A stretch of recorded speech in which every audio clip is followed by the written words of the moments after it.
Artisan, while Armory came out of the gate too late. We have sailing away by about 2 lengths. Atoy Boras, Tikay, now on the outside. Chris Magic, white ball, and a long way back to Armory.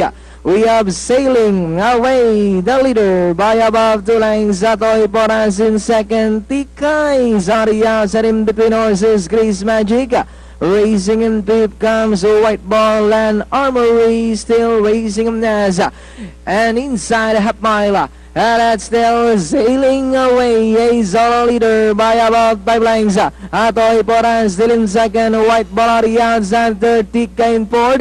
Chris Magic and Armory still racing in last, but this time getting closer. And that's still sailing away by about 5 lengths.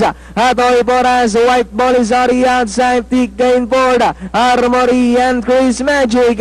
But it's still sailing away now, strides away by about 6 lengths. Atoy Poras, White Ball, Armory now in fourth, Tika and Chris Magic. But it's still sailing away by about 6 lengths.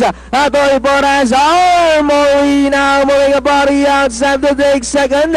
But it's still sailing away by about 4 lengths over Armory. And nearing the finish line, taking it easy. Jackie J.B. Hernandez on sailing away. Armory, then comes Atoy Poras, White Ball, Tikay, and number 3, Chris Magic.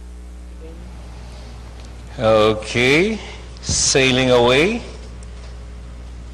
Iba naman nangyari sa karera yun, Coach. Ang official winner natin dito sa race number 6 na segundo, yung naiwan na numero 6. Preba natin, 1 minute 34.6 for the 1400, quarters of 14, 25 and a half, 26 and a half, and finishing at 28 and a half.